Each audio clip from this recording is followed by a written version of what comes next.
Witch. A word that brought fear and judgment in the 15th to 18th century. A word that was distorted and used for nefarious purposes during times of blind faith. A word that is often misunderstood. And in my goal to hear different sides to each story, we come upon the story of Kat, a witch. Do your best to listen with an open mind. Enjoy.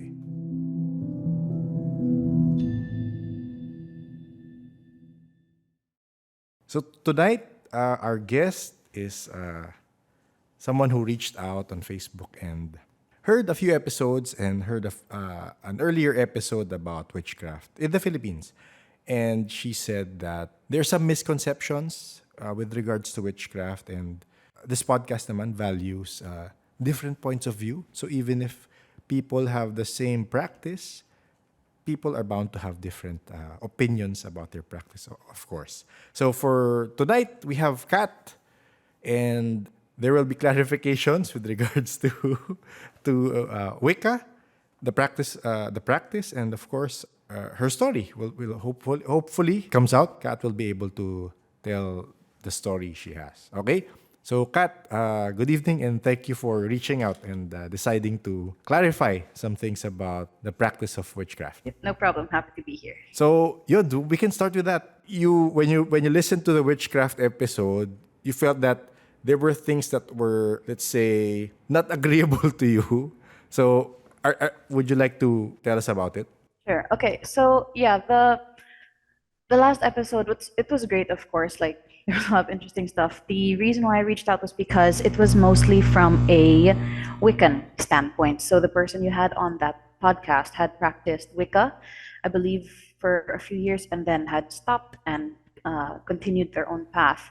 So a lot of the information was Wicca based. And the thing is, and this is where a lot of misconceptions happen, Wicca and witchcraft are separate. Okay. Wicca, it does incorporate witchcraft, but it is a separate religion itself. So Wicca was created in the 1940s, 1950s by Gerald Gardner. And that is a pagan religion that involves witchcraft. So that's where you get the threefold law. That's where you get a lot of the, like, what is more on the surface level of witchcraft. Like if you Google what is witchcraft, surface level, you will get a lot of Wiccan information because it's the most widespread. It's the most common. It's the gentlest form. So the information that person was giving was mostly based off of Wicca versus witchcraft, which is not a religion in itself. It is a practice, and it is very different from what is taught and is practiced in Wicca itself. So that's why I wanted to reach out, because while he did great from a Wiccan standpoint, I would love to give more information on witchcraft itself and maybe paganism. So what do you practice? More of Wicca or more of witchcraft? I am an eclectic witch, so I practice mostly European folkloric witchcraft, and hopefully in the future a little bit more of the Filipino folkloric witchcraft. So what are the what are the misconceptions that were said in that episode that you feel for you it doesn't quite sit well? So first thing was the threefold law, which is very common misconception. Anyone who starts researching on witchcraft will find it. So it's called the threefold law, or it's called the Wiccan Rede, or it's called the law of three, where "an ye harm none, do what ye will." It is the Wiccan belief that you can do whatever you want as long as you don't harm anyone. And if you harm somebody, if you cast negative spells or anything like that, it will come back to you times 3. So that is a Wiccan belief. And they use it as kind of like a moral compass, which is great. But it is found in Wicca only. It is not a widespread belief or practice in the rest of witchcraft. Most of us just stick to, if someone's an asshole and they deserve to be cursed, then they're gonna get cursed. The only real karma that we get is I hesitate to use the word karma as well because it has been completely whitewashed. It doesn't hold the original meaning. But Okay. it's not like, let's say, I don't know, let's say a predator, because I absolutely hate those kinds of people. Let's say I curse a predator. I'm not going to get 3 times the curse back because most witches will believe that a justice curse, a curse that is well justified, will not bring anything negative onto you. If you're being petty and you cast a curse on somebody just because, I don't know, they wore the same color of t-shirt as you that day, then yeah, something's gonna happen. You're gonna spill coffee on your favorite t-shirt or something, or your favorite t-shirt will rip. You'll have a little bit of that negativity because you've cast negativity with no reason. But if your target deserves it in some cosmic way, you're not gonna get any bite back. That's what most witches believe, at least. This is a question lang kasi again, let's say my di naman moral compass, but in a way my understanding of positive and negative aspects in the universe have shifted from the norms ng Catholic Church because I've been brought up Catholic, and I have been basing my moral compass on that strict religious belief, which of course I have changed ever since I have begun talking to people of different faiths. Going back to what you said na if this person deserves it. So, ito, don't take this the wrong way, Kata, pero what is your, who gets to say na, okay, this person is a bad guy, this person is a bad girl, bad guy, and he deserves it because of the of what he has done. How can you say that in your, or is it just more for your lens? I'm asking this because of magiging political, but with what is happening around the world right now, di ba? People are divided with this whole Palestine and Israel thing, and I understand if people hear both sides, both have justifiable claims. I just feel the other is not doing the correct thing with what is happening, but both have justifiable claims. So who, let's say yun nga, you are to curse, let's say you are to curse someone from the Israel side, di ba? How are you to say na what I am doing is justified and I will not get the blowback of 3 times because this person is doing a bad thing? Parang, so it's more of your personal moral compass. Is that is actually my question. It's it can be your personal compass, but a lot of witches tend to lean more towards like legal justice. So if like let's say if So it's really bad, Wiccan witches or witches witchcraft? which is witchcraft. Wiccans, Okay. most Wiccans try to stay away from cursing because they believe that it doesn't matter what kind of spell they cast, they're gonna get times 3. So even if Okay. they cast a curse on a murderer, they would still get times 3 negative back. Okay. But Okay. most regular witches, non-Wiccan witches, we we don't believe that. We Okay. can curse as much as we want. We just use one, either personal moral compass or by the law. So if you have murdered, if you have pressed the button that sent bombs somewhere, then you deserve to have something happen to you. Okay. Okay. Can we go back? Parang rewind tayo. Pero going back, when did you start the practice and how did you start the practice? Okay, so I started when I was 11, which is very, very young. I started because my schoolmate, I think she was like 3, 4 grades above me, just randomly one day, she was like the weird kid in school. And she approached me and my friend and just asked us, like, hey, do you know witchcraft? And I don't know if Harry Potter was out now or like not yet. I don't know, but when she asked us, like, do you know witchcraft? Like, oh, yeah, magic. So I was Okay. interested, and she gave us a website, and I started learning. So it started from there, simple practices. So from 11 until now, so it's been 19 years that I've been practicing witchcraft. So how have you been getting your information gradually? Just so I'm asking this because a lot of people right now, well, ever since the pandemic, have been opening up to the possibility of the different modes of spirituality. Diba? So there are different paths they take. And of course, most of the time, they will start out doing research on the internet, doing research on TikTok. Sorry na lang. Pero yun nga, so for me, how did you evolve from that? Kasi I want people to open their minds. I mean, I'm not forcing it, but I want people to open their minds that this is not the only source for information. So, so for you, how did your process of learning evolve? Just so others can have an idea of, okay, she did it that way, maybe I can do it that way. So for me, of course, like since this was, oh my God, this is almost 30 years ago. So Yes, before it yes. was literally just Google. Yeah, Just Googled what is witchcraft, how to do a spell. yeah. Um, and I'm laughing because a lot of the information was so terrible back then. It was Yes. really bad.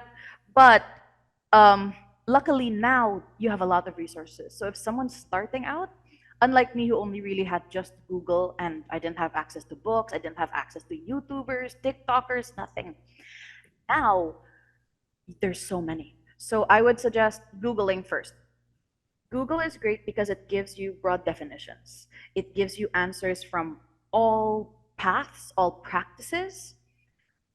I would say start with that, start with broad definitions first, and then start to specify it.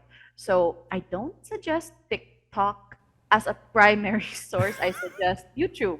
Only Okay. reason why, because as a TikTok, there's a lot of like fakes. Oh my Yes. God, there's so many fakes. There's so many people. Please do not believe any of the videos that like tell you your love is coming back or that of a spirit message from your ancestors. Those are all fake. They're all very, very fake. But TikTok, I would say, would be the last source once you know your basics. So basics would be what is witchcraft, the different paths of witchcraft, the beliefs of witchcraft, and misinformation, of course, plus what is and isn't cultural appropriation. I'm very big on that one because we're already in a time where white people are taking everything. So it's best to not take away more from indigenous people of the world. So how did you eventually? Did you like eventually join? I'm not sure if I'm gonna say the right terms. Correct me na lang if I'm wrong. Did you like join a group, a coven, or something like that? And then eventually you branch out and you like seek out a mentor or something, or a figure like that, or was it more of maybe you can tell us about more about it? Sure. I wish I could have joined a coven. I have not found one that like really matches with my practice, but also um, matches my area where I live. Like I already hate going out. Okay. That's one. But Okay. so yeah, I started really just on the internet and stuff like that. When a few books started coming out, I did that. Started reading a bit, but my practice, my learning was all solitary. It was all solitary until YouTube really became a thing, and then communities started there, just back and forth over the internet talking about stuff. Tumblr, which not the best place to get your information, also, but at least like there was some good information that I found. Um, so it's really just that it's more just an online community of just like talking back and forth, but I have not found a group. In terms of mentoring, for my European witchcraft side, I did not have a mentor. I learned all of that solitary style, Yeah. which is, I wish I had a mentor. It would have been so much easier and not, I wouldn't say faster, but just easier to have a guide. I am looking for a mentor in terms of the Filipino side of stuff. So that's a different thing. Question. So when you say eclectic witch, do you like? So sorry, I'll be jumping topics. Pero Go, go, go. That's how so my brain works too. okay. So meaning, Kat, just to tell you, wala akong idea sa witchcraft. No problem. Wala No akong idea. problem. So I will be asking for you. I might be asking stupid questions, but please bear with me. Okay. So do you also like practice deity work, or do you practice like communicating with your guides? How is it? How is that for you? Okay. So, um, before I answer that, just to like also clarify for just in general. So in witchcraft, there is no requirement to work with deities. There's absolutely no requirement, not even requirement to like work with ancestors or even spirits. It is helpful. It can really help you, but there is no requirement. I personally, yes, I work with deities. I work with spirits. I work with demons, but that is more from my pagan side. That is my religion. That is my belief. I work it into my witchcraft as well, but it's mostly a religious side of stuff. Okay. So do you get flack for Yes. saying that you work with demons? Yes. Okay. So much. Yes. But okay, so I'm trying to actually one of the things I want to get out there is that I know that some people work with demons. Some of them have no choice, meaning they found out that part of their some of their guides from their past lives were demons and they have to work with them now.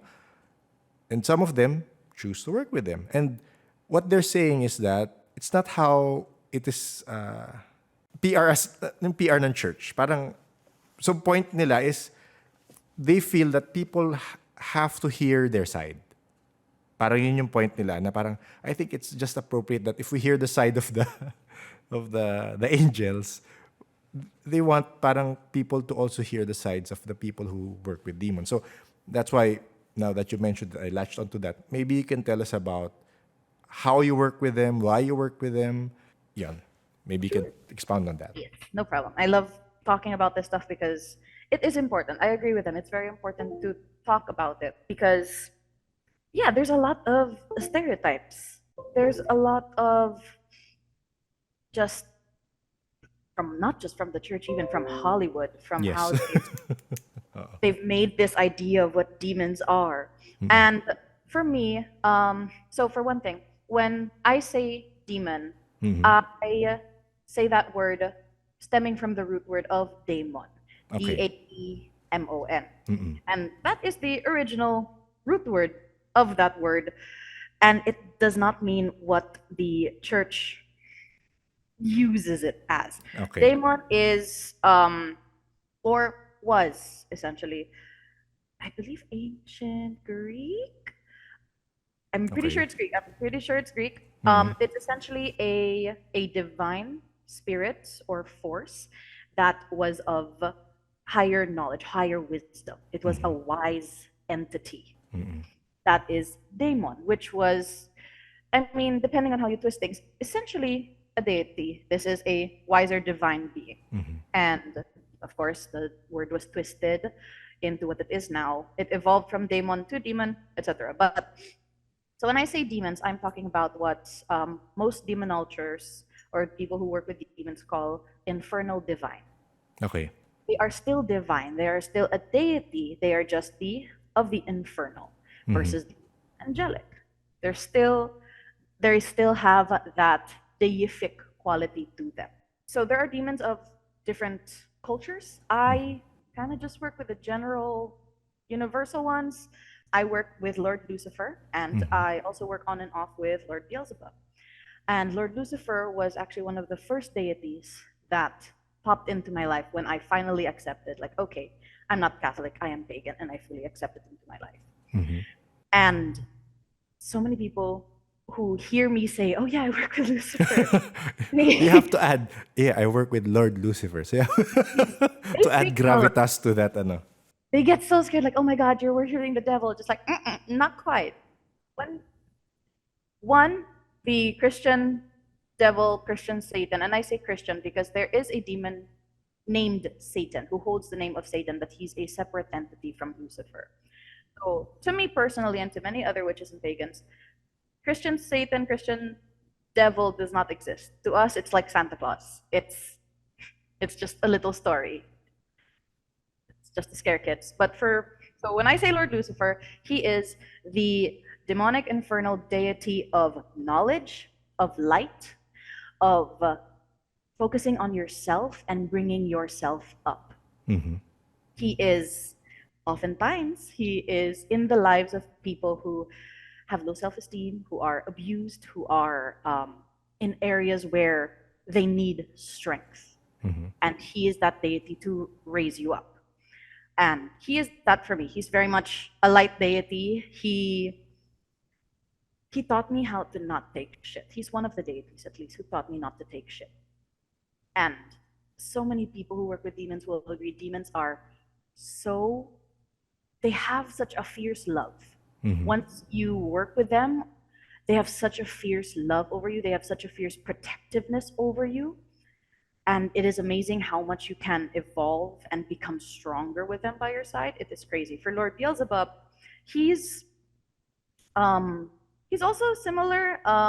He focuses a lot on like protection, not letting anyone touch you, and if someone tries to fuck with you, he teaches you to fuck them even worse. Uh, Oddly enough, he's also really into healthy eating.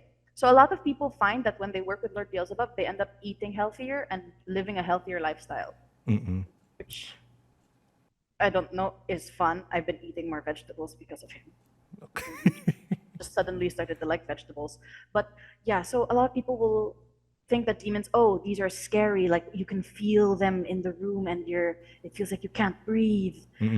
It feels like an evil like presence. No, I would say that their presence feels like a very, very warm, weighted blanket.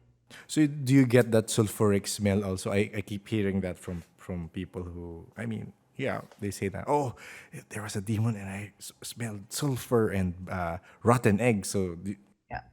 do you I mean, get if that you're also? smelling that in your house, I think you have a gas leak. Okay. But no, actually, that smell is oftentimes because of random shit. Also, regular human spirits can smell like rotten eggs. Okay. If they're from, if they're more than not Negative evil, kind. negative, Yeah, yeah, they negative can kind. smell like they're decaying bodies. Not fun, disgusting, ew. But demons will really only do that to scare humans if you have insulted them, if you've been an asshole to them, or their dwelling space, or people that they protect. So it's not like, oh, I entered a house, hey, there's a demon, oh my god, just a snake. It's nothing like that. And if anything, I I've tried working with angels. Those are the terrifying entities. They have a very strong aura to them. They are amazing, and people who work with them, I would never fuck with because holy shit. Demons are very human-like. They understand. They have humor. They understand the gray areas. They're very go with the flow, but also somewhat strict. Angels, there is no black or white. Oo. Sorry, not there is no black or white. There is no gray. There is only black or white. Only black and white. Oo. There is no in between. They don't get shit. And supposedly they're very meticulous when it comes to, I mean, talking to them or asking help from them. It's very it's a process that has to be properly executed, or else it won't work. Or is that correct, ba? It With your won't work, experience? or they might misinterpret what you want. And let's say you ask an angel like, "Hey, I need help getting rich." So they help you get rich, but like someone who's really rich hits you with their car, and you get a big settlement over that. Okay. To an angel, it's just you asked for money. This was the quickest way I could get it to you. For a demon, it's more of, okay, sure, you want money, but how? Like, do you want me to make you a stripper? They understand more of these specifics. It's so interesting when I talk about demons to someone who has the image from like Hollywood, because when I start talking about them, it sounds like I'm talking about like a friend. That's exactly the vibe that it is. I will complain to Lord Lucifer about shit, and he can't do anything. He has to listen to me rant about life. But on the other end of that, we get very hard lessons. We get the lessons that force us to evolve and come out of our shells. Working with demons, well, yes, you will hear a lot of us like talk about how cool it is and how much we adore them, but it their lessons are not easy. They don't Hello, Kat. I think you were cut off. they had that demonic companion and they still continue to this life. That's because they don't leave you alone. Once you have said like, okay, yeah, we can do this, that demon will be by your side For all your lives. all your life until you hit whatever goal, either the goal you have both decided to achieve, or the goal that that demon knows you can and must achieve for your own benefit. Ito question. Because when I have free time, I I think about these things. And recently I've been trying to kind of not really decipher, but trying to understand how the belief systems, how the deities, how the demons, how the angels kind of evolved from in human consciousness. Okay, what I mean is sometimes I think, and this is just a theory, and again, if you have insight on this, let me know. I think some of the demons are actually some of the Greek or Sumerian or Mesopotamian gods. And they just kind of evolved into parang it's an easier term to call them demons. So is that how you also believe it to be? For me personally, yes. There are some um, other people who work with demons will just be like, no, these are like completely separate entities at this point. But we all, for I'd say majority, we all acknowledge that yes, they all started as deities of other ancient religions or ancient societies. For one, Lucifer. Here's the Latin name for the Greek or Roman Phosphoros or Eosphoros. Eosphoros was the god of the morning star, the Yes. god of dawn. And that was the Roman deity, translated into Latin, Lucifer. And Lucifer, when stated in the Bible, the original text had lowercase l. Lucifer was used to mention the time of day, that hit of dawn where you can still see the morning star. But Lucifer, Eosphoros or Phosphoros, was that deity of the morning star, also connected to lighting the way or giving knowledge, which is exactly what Lord Lucifer is associated with. And Lord Beelzebub was, I believe, Kayanik? The thing with the double A's. Okay. I forget. Okay. Canaanite? Canaanite? Canaanite. There we go. Yes, that one. Okay. He was originally from there. Lord of the Flies as well. Also focused on like aspects of rage, being able to control your own rage and direct it to those who are worthy, things like that.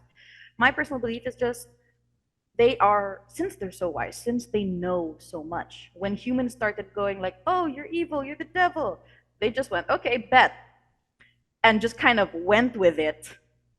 One, to continue being around humans and not being forgotten, but also two, because they don't give a shit if we think they're evil. Yeah. They're just gonna have fun with it. Okay, you touched on something that I wanted to talk about. I mean, since you mentioned nga na they want to stick with humans because yun nga may belief, diba? So, do you think, I'm pretty sure you're familiar with thought forms because you have to, making a spell is kind of making a basic thought form, diba? So, do you think some of the deities that some people work with are actually egregores or so do you think they are egregores that eventually gained their own sentience and they said, okay, I want to stay here. I like what's happening here, and they're people worshiping or providing me energy to stay here, believing in me, and they stayed. So I'm not sure. Sorry, just asking you for your thoughts on this, because I have no one to talk to about this. So, what do you think? Where did they come from? I believe that. I believe that all deities started at some point as a some form of thought form or egregore, and they've been around literally since the birth of human thought. And from there, they have just grown and separated.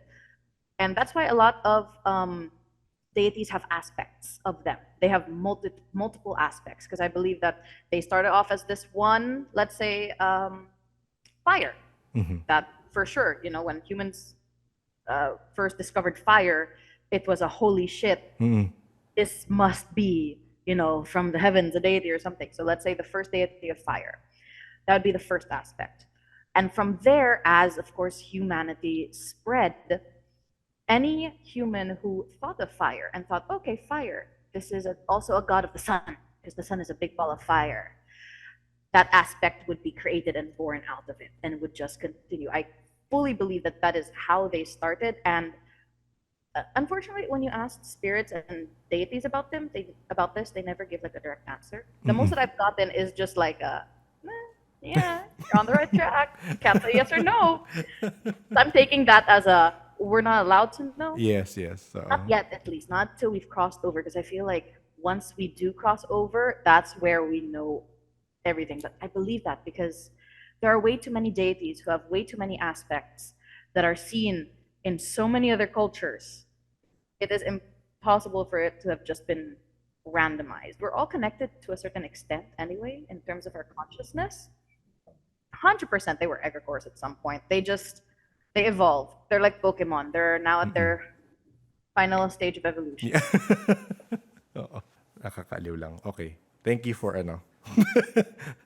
thank you for agreeing with me or at least talking with me about it kasi Many of us believe that. it's been percolating for a very long time. And I mean, I'm trying to see other perspectives with regards to that.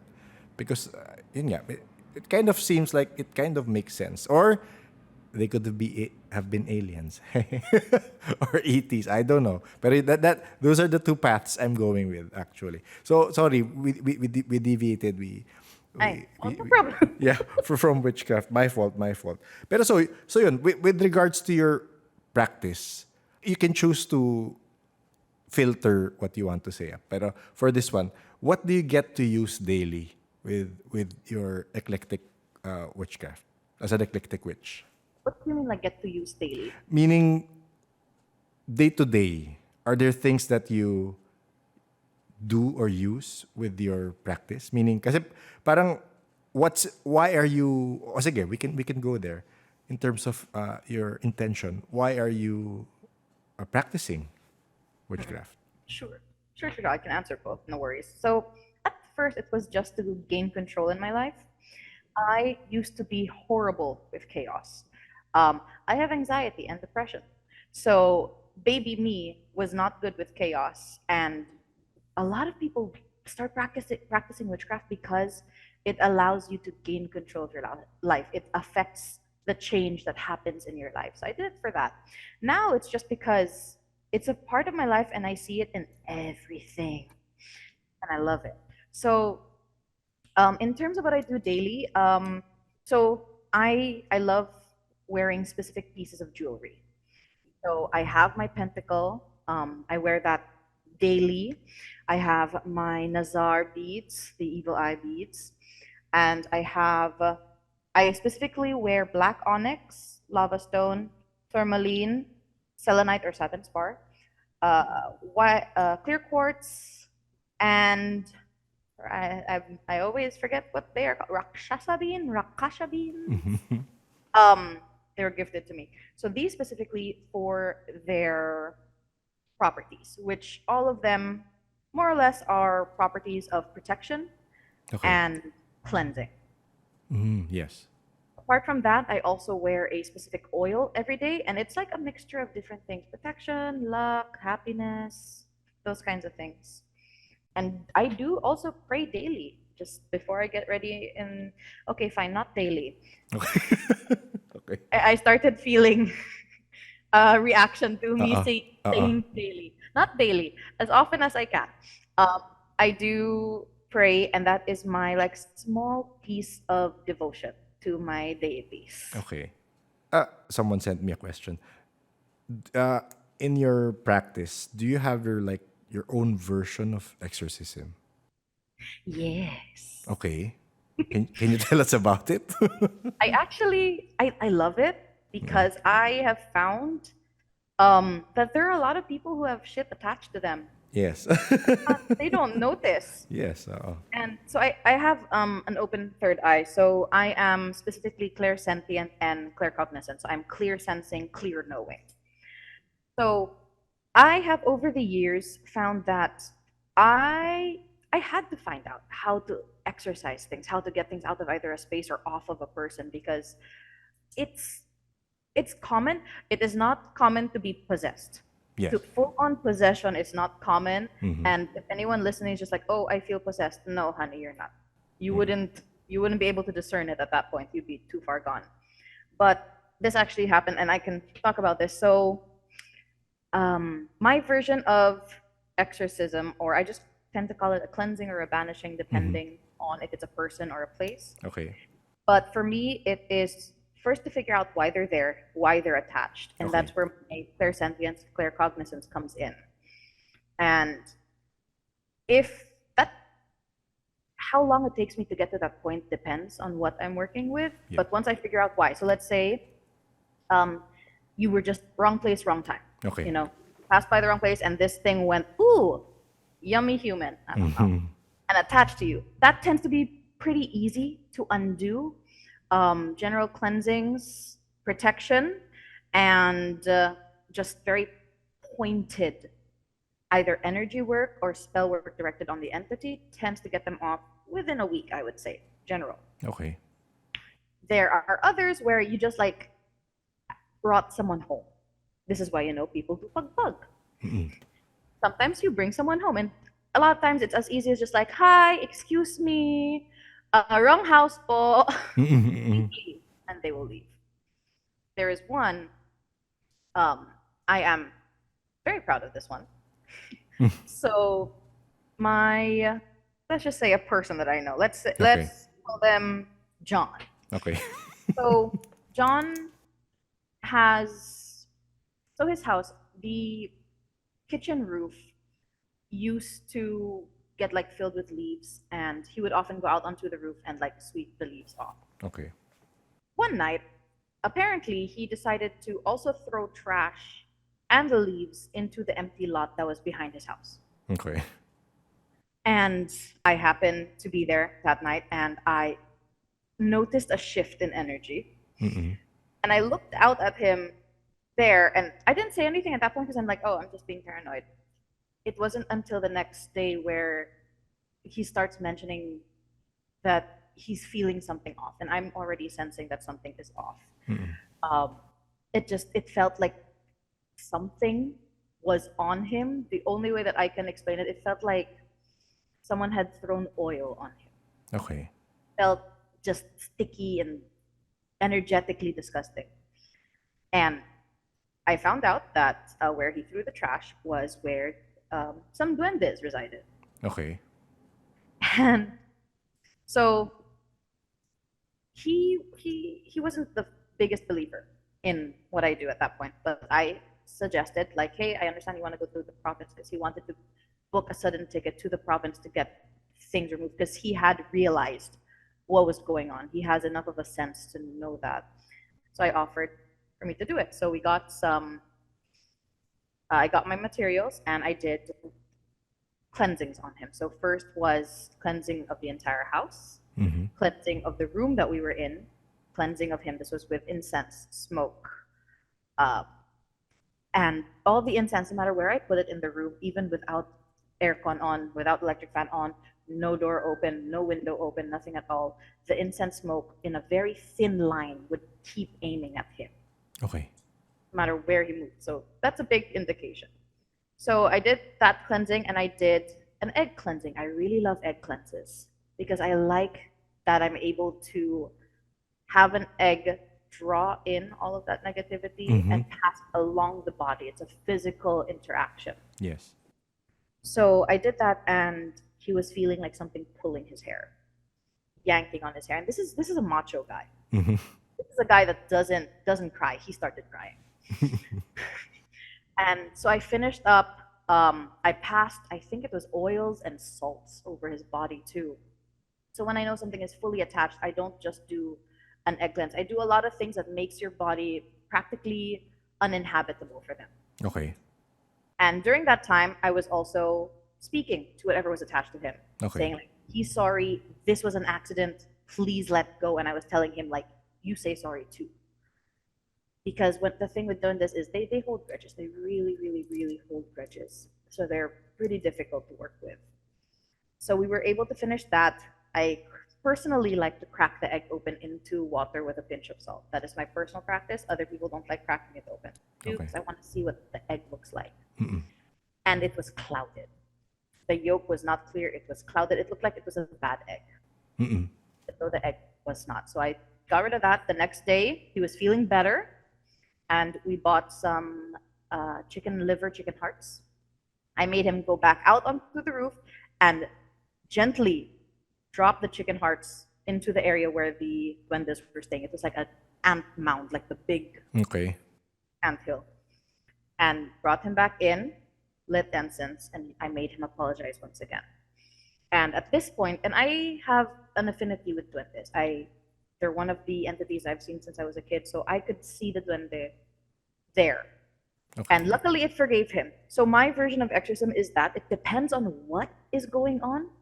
But if it is something that I think is attached to someone that strongly, it's a lot of cleansing to make the area and the person uninhabitable and trying to figure out the root cause. So if like an apology is needed, a small offering is needed, we Yes. can do that. So wait, I got intrigued with what you said na ever since you were small you could see them. So actually I learned something from listening to Antoinette. In one of her episodes, she had an experience that I'm not sure if you've heard that Richie the Ghost Whisperer episode. In that episode, she tells a story na she and her partner, which is her husband now, they saw a spirit behind the person they were interviewing. They saw it at the same time, but they saw a different Yeah. appearance. So every time I get to talk to someone who gets to see entities like, I mean, I'm assuming nature entities like duendes, I ask them how you might see them. So just to see ano yung just to prove my theory that what we see is reliant on our perception of what they look like. So how do you see duendes? Can I ask lang? So there are three specific types that I have seen at least. One are like little, like I would say 2-3 inches tall, either glowing white or a glowing, I don't know, like blurry black. Okay. And there's vaguely shaped like a human, like a gingerbread man kind of shape. Like that's just the shape. And those are one. Those are the ones I've seen since I was a kid. Another one, it's like, I mean, there's no other way to describe it. It looks like the seven little dwarfs, but like Okay. smaller, like maybe 2 feet, Okay. 2 feet tall. Kind of look like the seven little dwarfs, except very very Filipino features. When I say Filipino, like our Yes. riba, Our like nose. yes, very big nose. Like our very tribal features with our ancestral hair. So either very, very straight or extremely curly. And then the third that I've seen, they look like leaves or like the bark of a tree. Okay. So those are the three that I've seen. I've also seen fairies, essentially. That I've seen in France specifically, and they look like flowers, which Okay. is weird because I've never seen that here in the Philippines. So where did you see that? The flower The area? fairies, yeah. In France, oddly enough, in Okay. IKEA, they have very fresh flowers. Okay. Okay. They kind of adapt to where they reside. Parang ganun ang lumalabas eh for some. They So, really do. oo. So let's go to France. What kind of spirits or entities did you see in France? Nakakaiba. I mean, kakaiba So for us.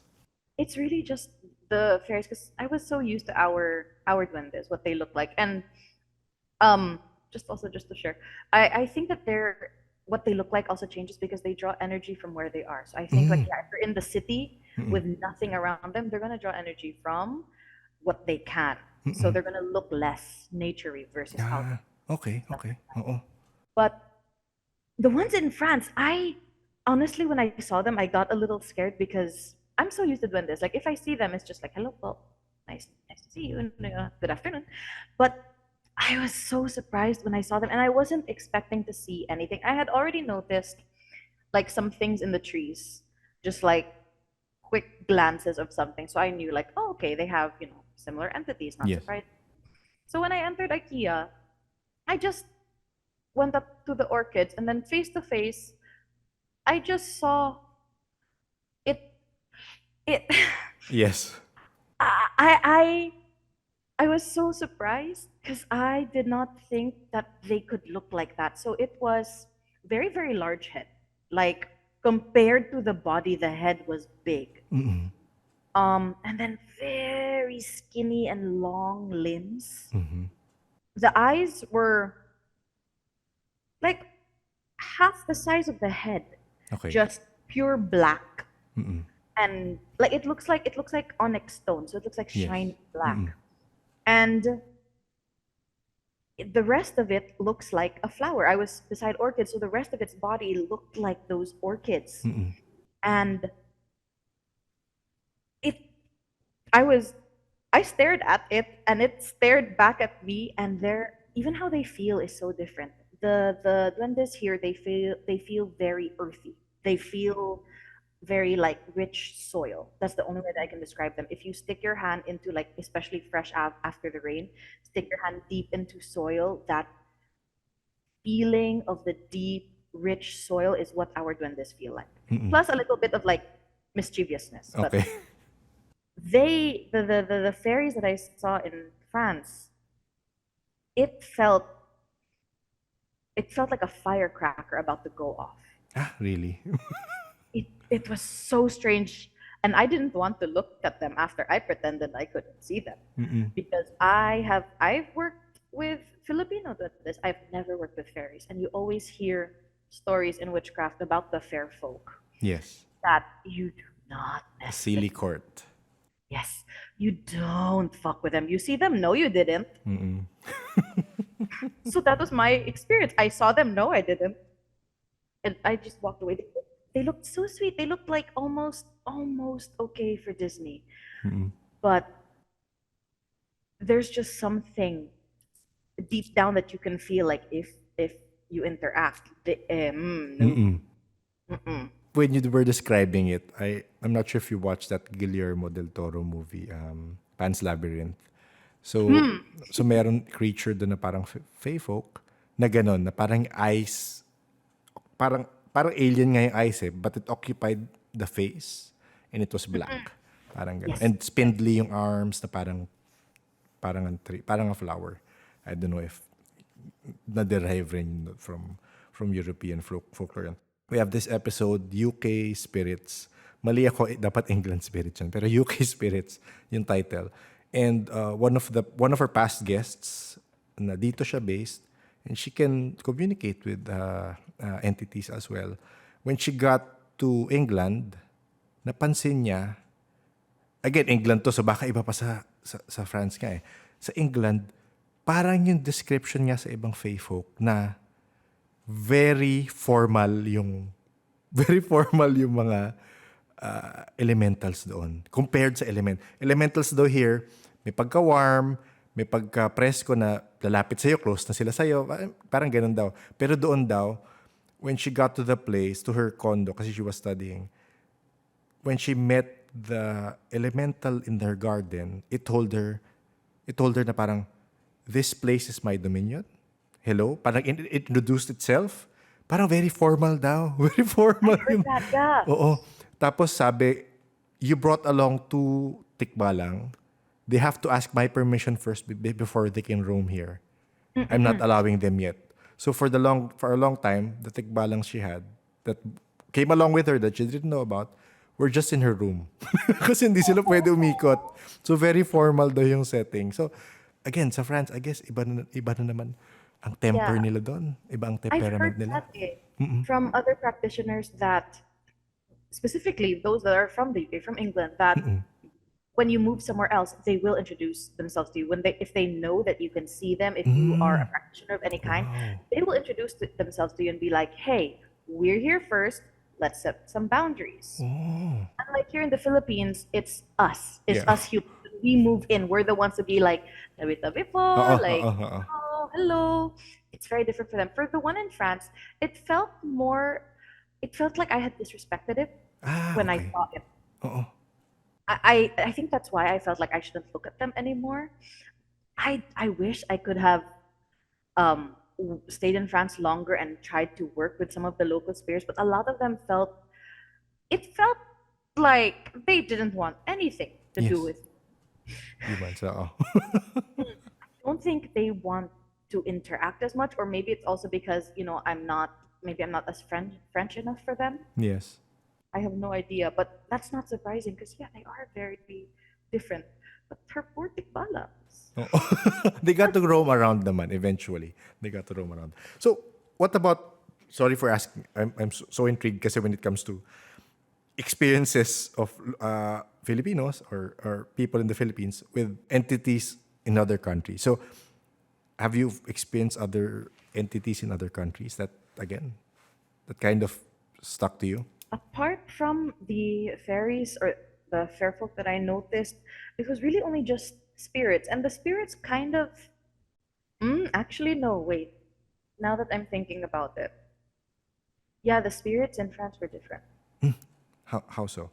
Yeah, so here in the Philippines, when spirits notice me, it's it's very much it's either one of two reactions. It's kind of like the spirit kind of goes, "Hello, you can see me." And it's very just like, "Wow," or they will jump into my like they'll jump 1 inch away from my face. Okay. It's just face to face, eye to eye. I guess they're checking if I can really see them. I had one spirit who entered my house and sat down on my couch. When I reacted to her reaction to me was the same, just like, you could see me. What the fuck? In France, though, um, they it's the same thing. It's like I offended them somehow just by seeing them. So How French? yes, it's just ridiculous.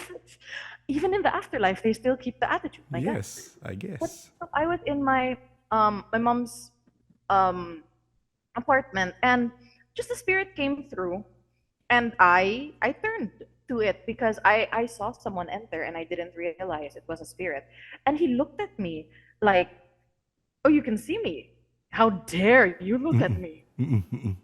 And it looked offended and then just walked off. And it was that for so many of the spirits, like they would see me, notice them, and it's like, I don't know, it's like they would judge me. Yeah. I don't think I've ever been judged by a spirit until I went to France. Come to think of it, it's really that. And I think I had one spirit who literally sat down and watched me change clothing. Oh my. So I feel like they're more perverted there too. Because the chair moved, eh. Oo, oo. I put a chair facing a different direction. When I turned around, it was facing me.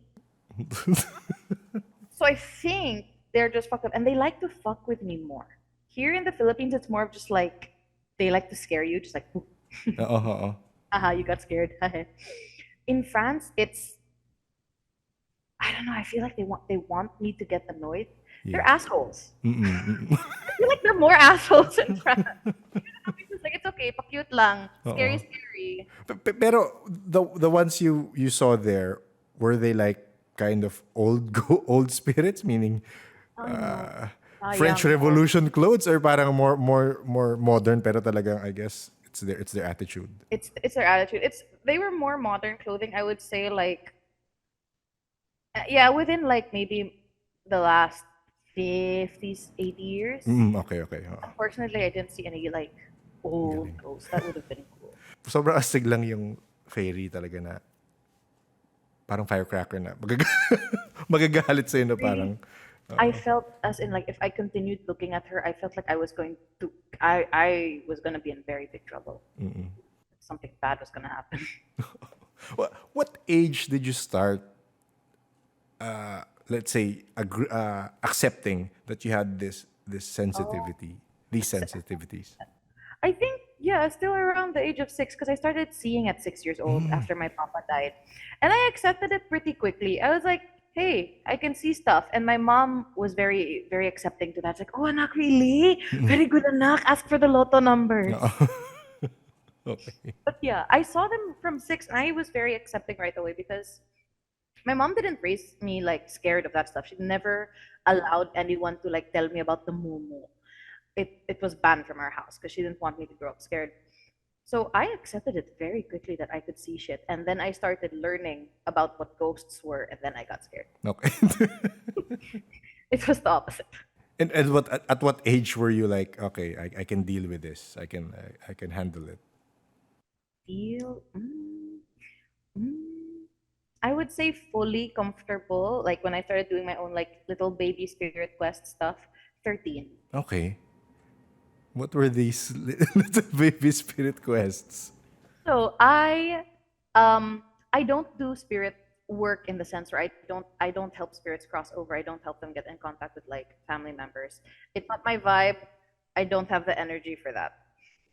But when I was younger, I would like make eye contact. I would like look for spirits. I would try to find them like in the malls and everything. Oh my God, Harrison Plaza used to have so many. And I would follow them. Like I would see one, I would make eye contact, and if it walked away, I would follow it. I would stalk Okay. the Stalking spirit. spirits. Okay, maganda yan. Okay, and then So that was what I started. Then in school, um, two of my other friends could also see and sense. So we had heard that our auditorium was haunted. So we used to go in there and try to like see stuff. There was one specific spirit who actually attached to me for a few years. Her name's Nicole. I loved her. She was terrifying. Her neck was broken. And the three of us, when we were together, when we physically like held hands or touched, we could see clearer. And this is like a really interesting thing that happens with people who have gifts. When we're around each other and we're in tune, shit goes down. We can see things we normally don't. We can hear things. We can feel things. So we used to do that. We used to go into the auditorium and we used to like try and talk to her and stuff like that. That was where I had like my first partial spirit possession. It was not fun, which is why I don't do like that kind of mediumship. so something came in you? I mean, okay, okay. The girl, Nicole. So Ah, si we Nico, okay. unfortunately brought boys from our class. And you know, the 13-year-old boys, they have no respect. So they started teasing her. And my friend saw something white sit down beside me. And my right arm it stiffened up. Like I couldn't control it anymore. It was straight. And my fingers were straight, but my very last knuckles were bent. Okay. So like the edges of my fingers were bent. And I could not move my arm. I could not move it. So I told everyone like, "Hey, let's stop because I can't move my Yes, arm." yes. And they thought I was lying. So the boys started to hit my arm. They punched it. They kicked it. They scratched it. They pinched it. I couldn't feel anything. So they got me out of the auditorium. We got out, and my arm relaxed. And I'm very white. Like I am pale.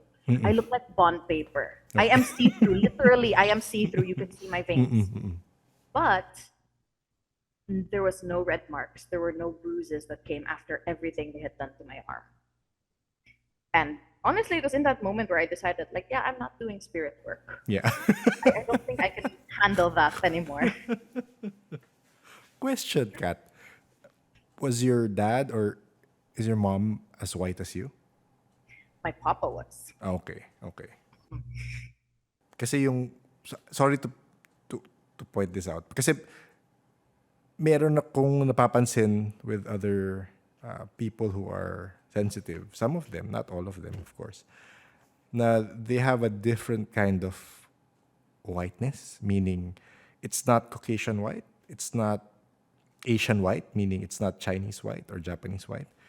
It's a different kind of whiteness, and you kind of with the picture you have here, you kind of have that. So, ang theory ko is merong lineage of the non-human kind. May dash of that. So I'm not sure if you Actually. oh, okay. Okay. Okay. Actually. Theory. Check. Oh, one, I am weirdly white. I am very see-through compared to other white people that are just white.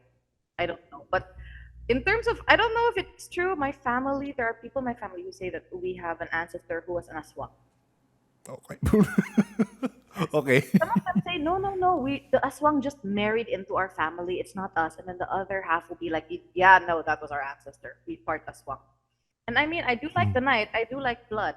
So, babies look tasty. I don't know. Hmm. You don't find yourself flying naman when you wake up. Not anymore. Okay. Char. So what province banda yung Aswang side? If you don't mind saying, but if we could cut it out if you don't want it in. That's fine. I always forget it's not Tacloban. Tuburan. There. I always forget where we're from. Tuburan. Toboran. Okay. Yes, I've because never my researched that.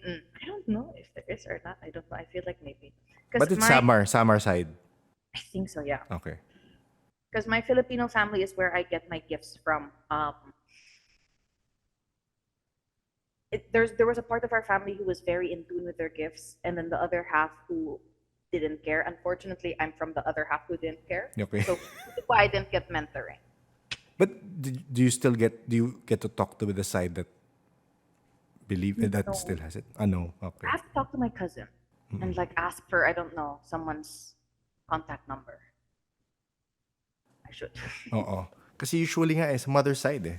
Yun yung, well, Yeah, consistent. It's usually from the mother. Well, it is from the true. mothers usually. Wait, I have to do due diligence kasi feeling ko, kasi there will be, I am sure, there will be baby witches who will, if they hear this, and they will say, oh, she worked with demons. And at 11, without knowing that much, with TikTok knowledge, they will start, diba? So, Okay. Yeah. No. Thank you. So there are some people who will say, "Yeah, jump into everything." No, because oh my God, I started with the most basic. If people are starting with witchcraft, start with your basics. Do not. I mean, if you want to have your ass kicked, go ahead. Try and call a demon. You're not gonna succeed because they're smarter than to go to someone who has just started. But oh my God, don't work with fair folk. Don't try to contact demons or duendes. You are going you are gonna regret it. Start with basics. I would consider basics for anyone who wants to start witchcraft. Basics, energy work, protections, and what is or isn't cultural appropriation. Three for me are my basics. Keep protection before anything else. And I mean, if they wanna fuck with shit they shouldn't fuck with, and that's yeah. their. Yeah. But oh my God, yeah, please don't. At what point in your journey did you like decide, okay, I feel I can do this now? Because I mean, I'm not sure. Well, based on the computation from the ages you gave me, you're not in the Gen Z No, I'm age. millennial. Yeah. So with some of the Gen Z listeners, they tend to skip. They tend to skip. They don't have that patience to learn your basics first before you jump. Because for them, oh, I can do this. We are in a generation who can innovate and do this. So they tend to skip. So yun nga, for me, at what point, maybe I'm not sure how many years or at what point in your journey did you decide that, okay, I think I can do this now? I took a very long time because I didn't have access to as much information as practitioners now do. So my first spells were pretty immediate. I did it right away, but they were not successful because they were the first. I think I had maybe one, two small spells being successful because you need your basics. You need your basics in energy work to get your spells going. You need to know intent. You need to know properties. Deity work I didn't start until I was 21. I did not do that at all because I decided in that time, one, I didn't accept I was pagan, but two, it I could tell that I wasn't ready. For the people who will try, and there will be people who try, sure, you can try to do everything at once, but you're not going to be successful. And if you are successful, you are draining your own energy, which is going to be, it's going to negatively impact your health and your mental health. And that's why learning energy work and grounding is important because that's how Yes. you avoid it. Okay. I hope the listeners who heard that, please. My God, there are so many hard-headed ones. Yes, yes, that's true. Yeah, and then when something happens, they will again approach the older ones, and not realizing that it could have a bearing on their life from that point onwards. Na baka may na-call on sila na hindi nila ma-release or ma-banish, and yeah. Deities get offended. Like, they do. Demons, I feel like are a bit more understanding. Angels get offended. Ooh, Okay. ooh. Deities do though. There are certain deities that get offended, and they won't care that you're a beginner. Others be more understanding, but others don't. This is why. This reminds me. So one other misinterpretation or misinformation that was mentioned in the other one was the Wiccan practice of a year and a day. What's the That's year and a day? Yeah. where you practice and learn for a year and a day, and then you're like a witch, and then you can do your own practices. The Okay. other guest mentioned that that is a Wiccan practice. It's not found in other areas of witchcraft, but I do think that new practitioners should try to at least study, just study, and practice energy work for a year. A year is a good amount of time. Um, Especially since a lot of new practitioners will be practicing eclectic witchcraft, like me, where there's no initiation needed. Because there are some areas where you do need to be initiated. That's also why, for the baby witches, for the witchlings, find out what is culturally appropriate or not. Find out what is open or closed in terms of practices. What do you mean by that? So, um, open and closed practices are those that are either open to anyone, anyone can do it, like eclectic witchcraft. European witchcraft is open, anyone can.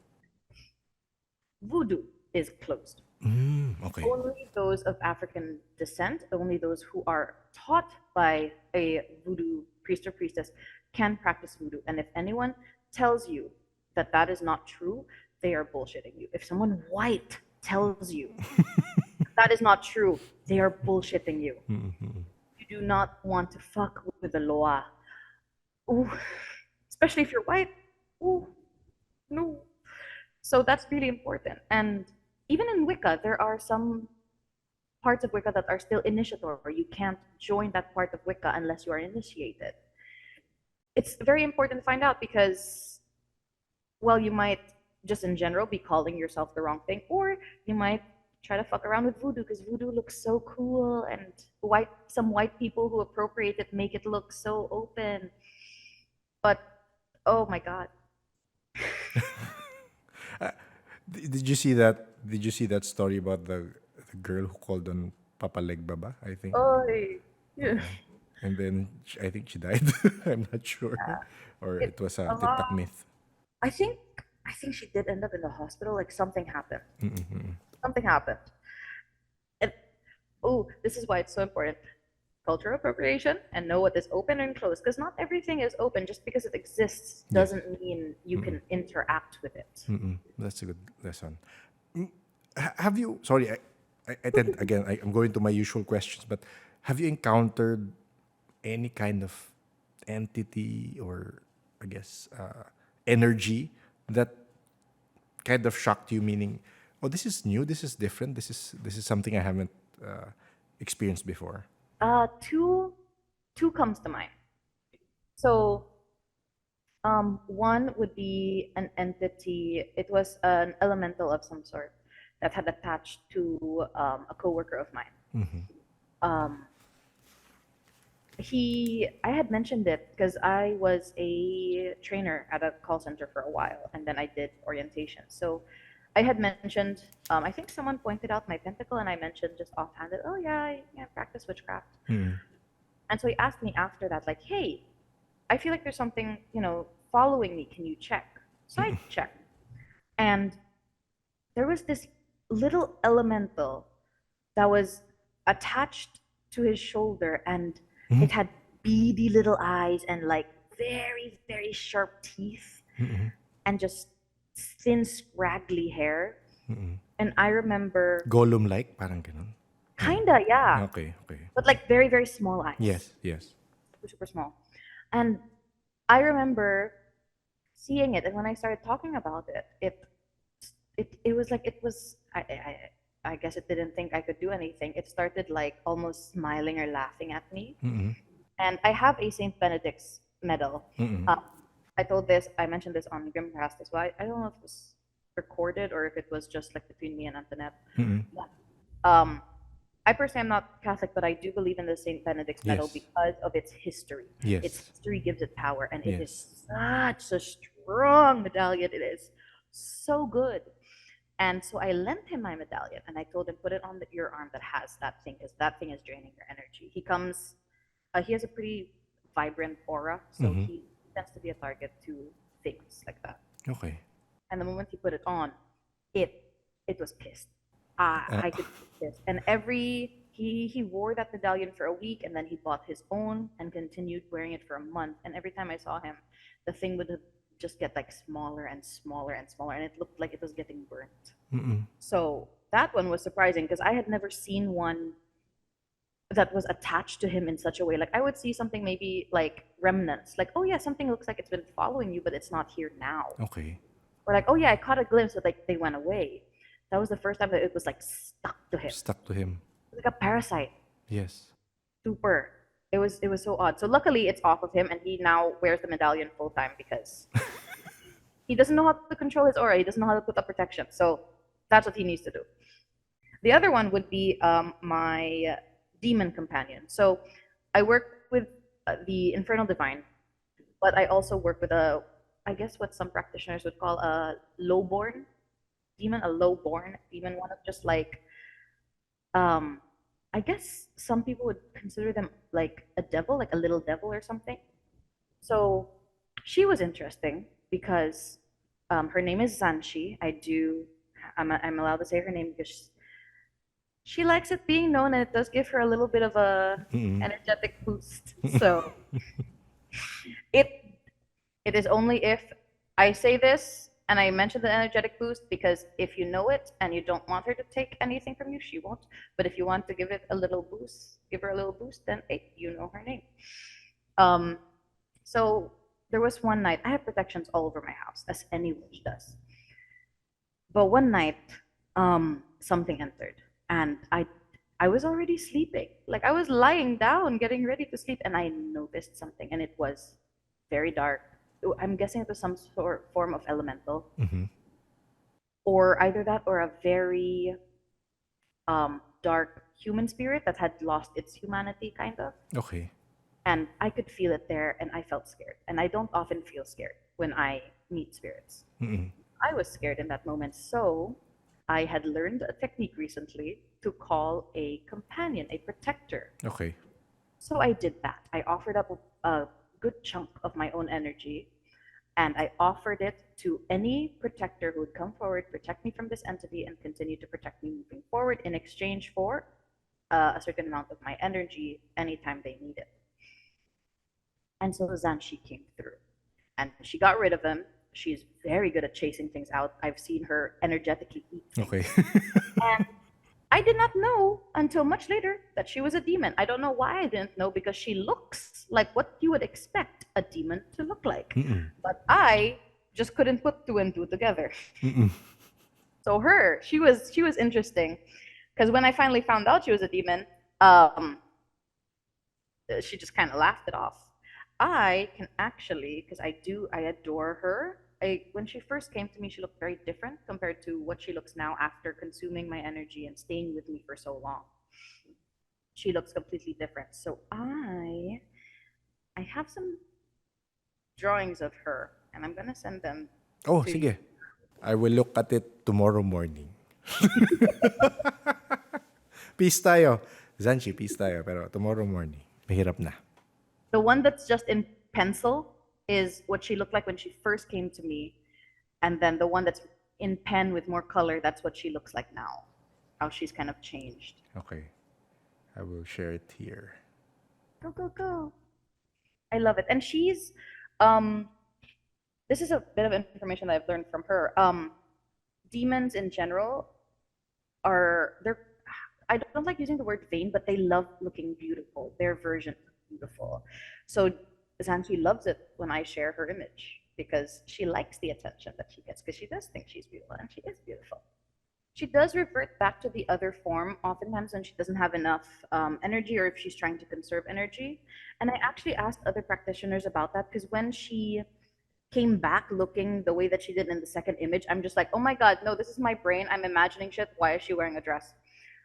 And they said that no, it's very normal because she's taken some of your energy from you, your Yes. Oo. essence. Mm-mm. So she has humanized. And as for the dress, it was a fashion choice, apparently. Sometimes she doesn't have it.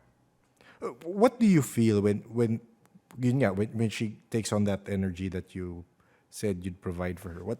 What does it feel like for you when you practically you lose it, diba? You get Um, hungrier, what happens? it Sleepier? depends. If I give it to her, um, like when I'm still conscious or still needing it, I do get sleepy. I feel a bit drained. It's not a huge amount. I would say like maybe soccer ball amount. It's a good chunk. Soccer ball or a little bit smaller depending on how much I have. But she is very good at only taking it when she needs. And normally I am like either about to fall asleep or I'm already asleep. I have given her full consent to take it whenever she feels like. Because she is contracted to be a protector, she never takes it when it could be harmful to me.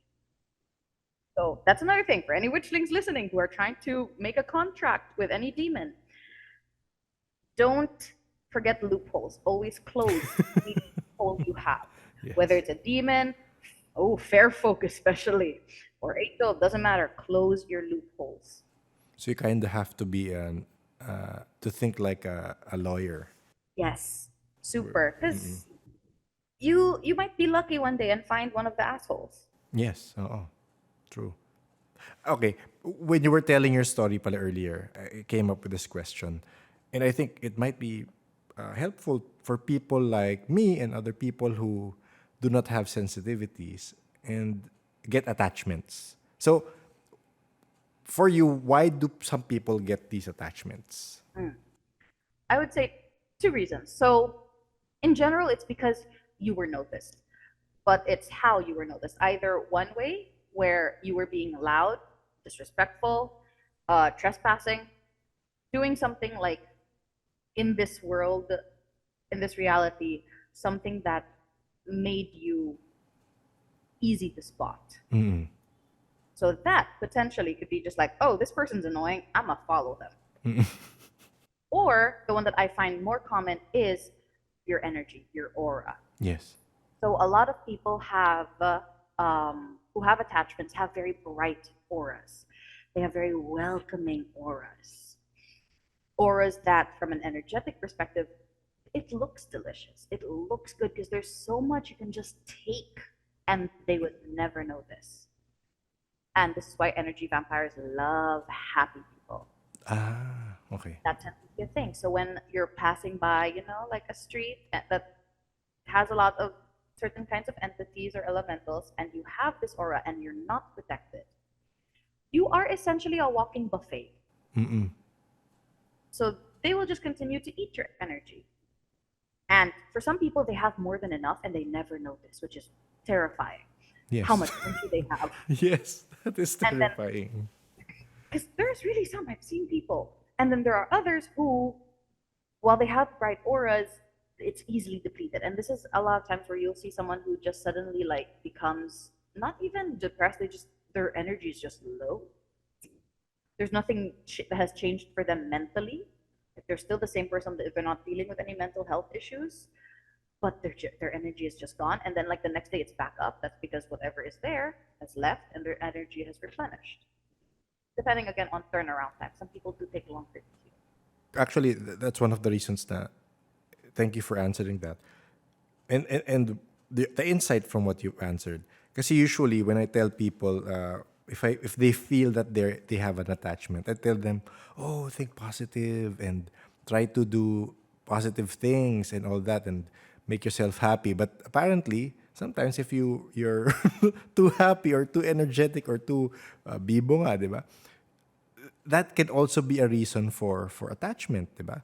So it's still best to kind of learn how to shield whatever energy you have or whatever emotion you blast out into the world.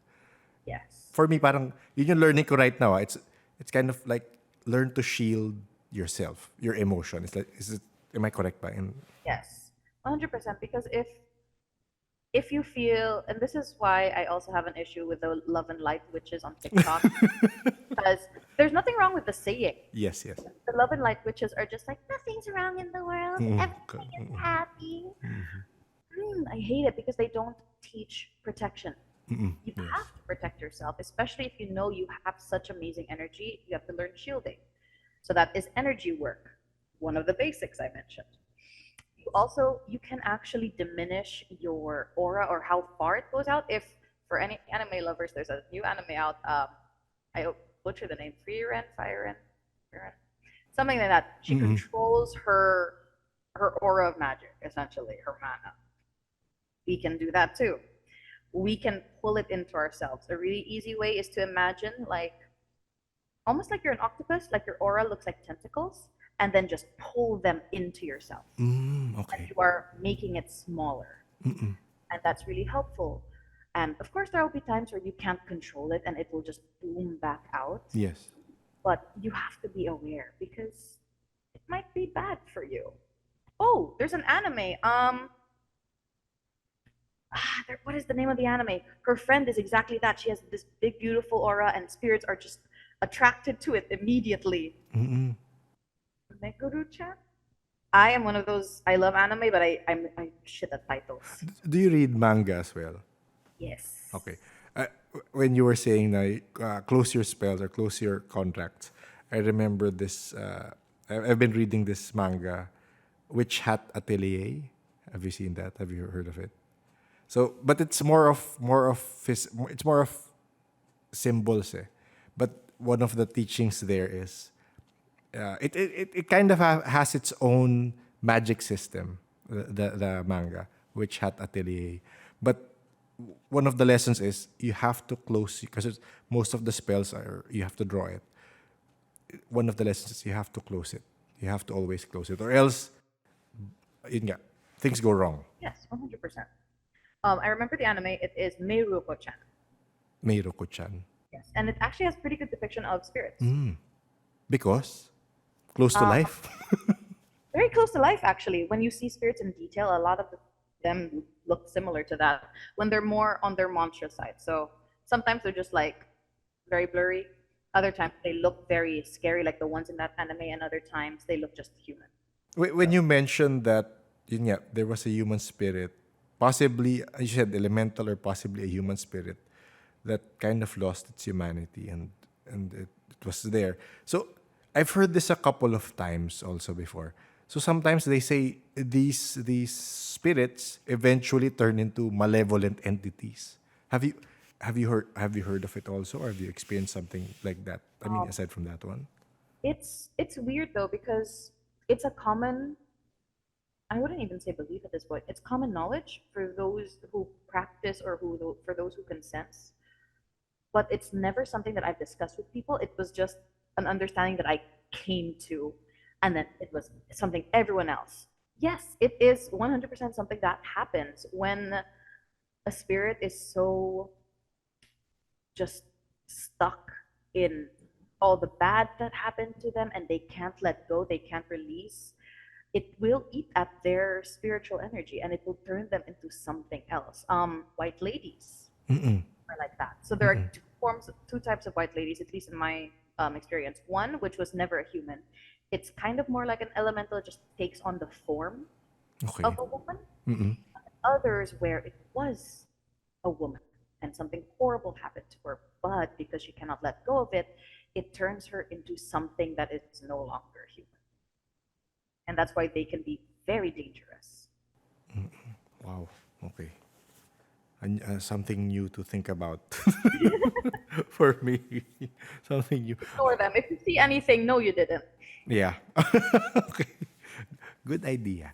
Since I cannot see naman, so it's good. But for you guys who can see and feel them, good luck. Peace, peace, peace. Ako mag-peace muna ako dito sa room Baka meron dito. Ano to? Right now you're in Cebu, correct? Yes. Okay. So how is the situation there?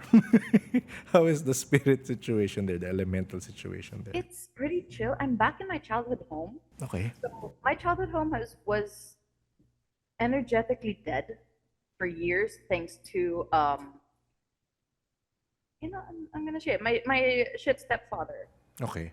If any of my family is watching this, please try. I'm done taking shit. Um, so it was energetically dead because there was no good energy flowing through the house anymore, Okay. and spirits don't like that. So it didn't have the spirits that I grew up with. Now there are a few coming in and out, which is great. I'm seeing some wanderers, which is awesome. But yeah, I'm just kind of used to seeing spirits here and there. So there's like nothing crazy going on anymore. I don't see the duendes that used to be here. I think they've moved on because there's way too many people around now. I think they're tired of us. But yeah, it's pretty chill. Like there are still some. Right now though, nah. I have certain companions around with me, but it's very chill. Okay. Okay. Kasi parang, uh, but that was maybe 2 years ago. The last person from Cebu I talked to, she said, yun nga, medyo chill sa Cebu. Wala masyadong malevolent, from her experience, wala masyadong malevolent happenings. Baka mas chill ang mga Cebuano spirits. Maybe. No? Uh, ito, sorry, again, nawala tayo sa witchcraft. Pero curious lang ako kasi I've heard stories from people who are in the, can I say BPO industry, or don't want to include that? That's fine. I'm open book. Okay. So, in the BPO industry, from what I've heard from people na who work there, syempre, yun nga, energetically, it is a negative a negative place because of the stress.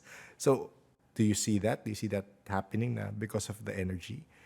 It's a negative place that maybe negative entities feeding on it also. Luckily, the place that I work at, the company itself is one of the lesser toxic ones. I say lesser because you can't control people. I think it's awesome. I haven't noticed. I mean, we have a Junjun that likes to sit in our coaching rooms. I've seen him a few times, but like nothing negative.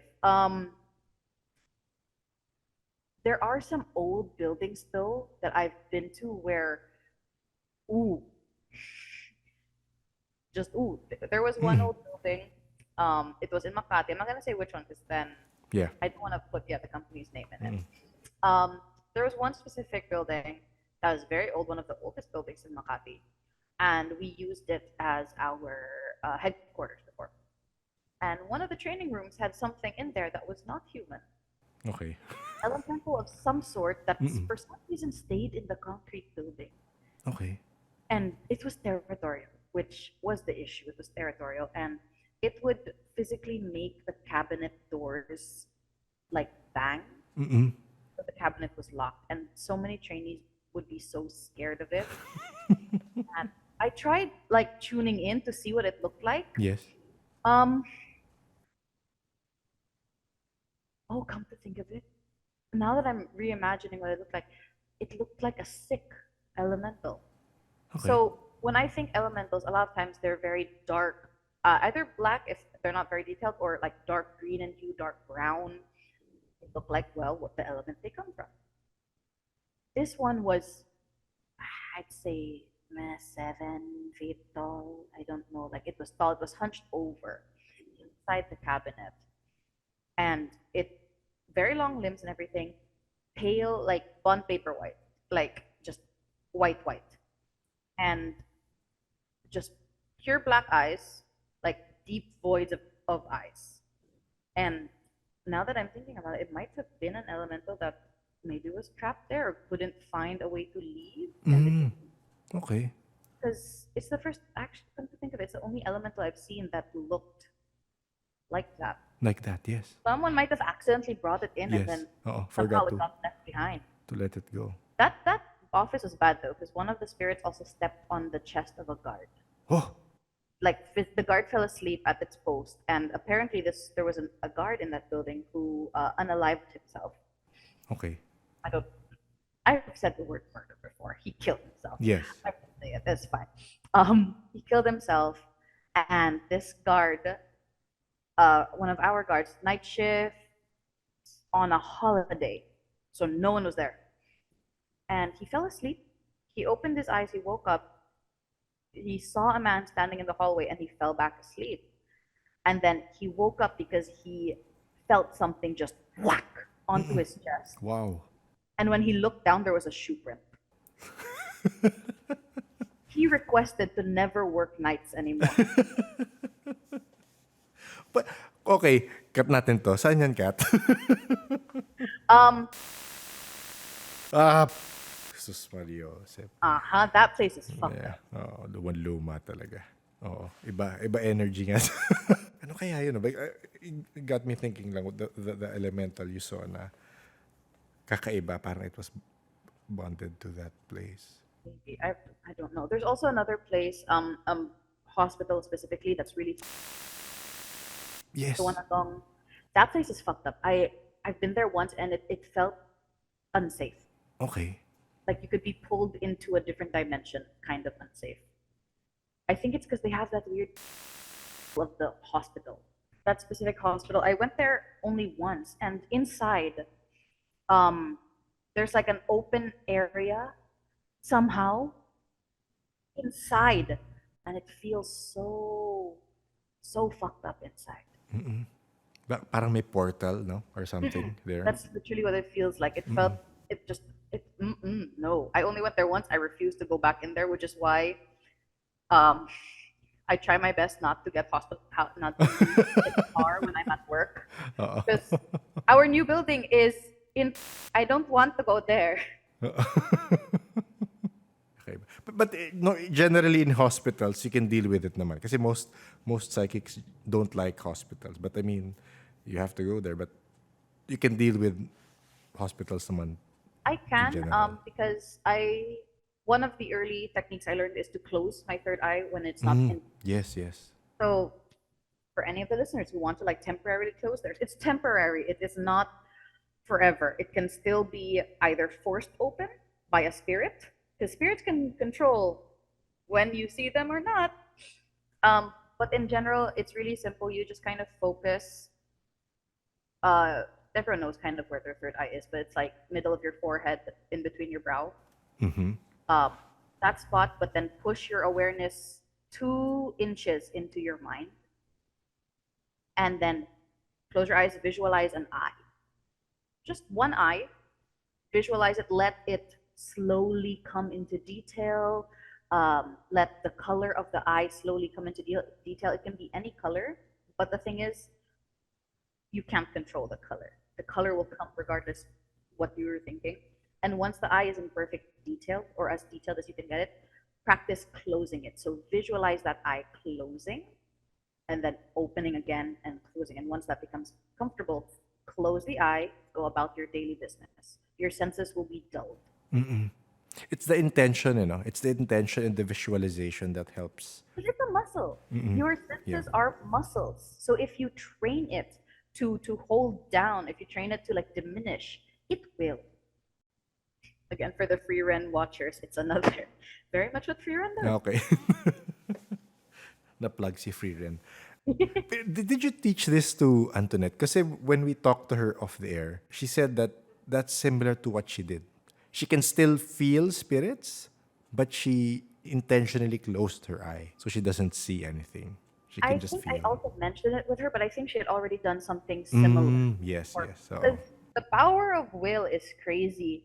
So if anyone who like maybe saw spirits when they were a kid and were so scared, just willing yourself, like I can't see anymore, nothing. You're gonna close it. I closed my sister's. okay. She was freaky as a child. Because Manually. It okay. is still shut. Because she couldn't control what she was seeing and feeling, ganun. I don't know if she was seeing things, but she was acting freaky. Sometimes it didn't feel like my sister was there. Okay. So I closed it. I got scared. Oo. She knows this. I've told her these stories time and time again.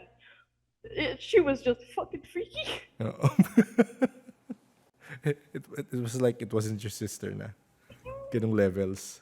Yes, this is why I love the fact that I practice witchcraft because it was from witchcraft that I actually was it from witchcraft?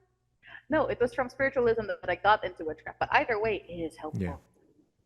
So I'm asking this question with the context that some I'm not sure if most people, pero a lot of people who reach out and message me, most of them started, I guess, accepting what they've been feeling their whole lives in the past 2 years, mostly because of the pandemic. And for the people naman who have accepted it way before that, they've also noticed a shift in things that they can do and experience. So, for you, during the pandemic and after the pandemic, did you notice anything different with your senses or what you've been experiencing? Yes. So the pandemic was like a full-on reset, and because it was such an emotional time, big emotional events can open your senses. Okay. No wonder that people were either realizing they could see your sense or like accepting it. So for me, um, I can tap into way more information than I used to be able to. Okay. Um, Like it's mind reading, ganun levels. not kind of like energetic reading, so I can tell, I can just tell so much more than I used to. Okay.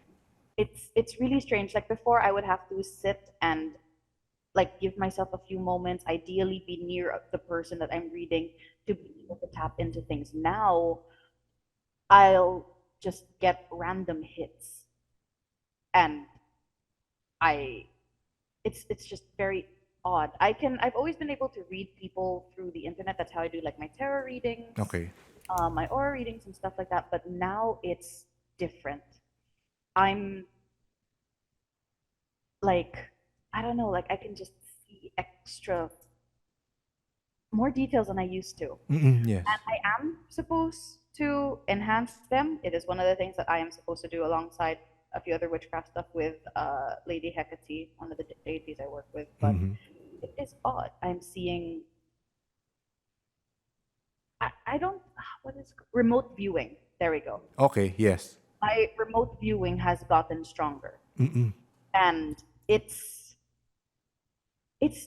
weird because yeah, I didn't aim for it. It just I just kind of started noticing it during my readings where I would start seeing people's homes Yes. Oo. and be able to pinpoint like, okay, it's here in this area, like whatever it is you're talking about, or if someone is feeling something, I'll get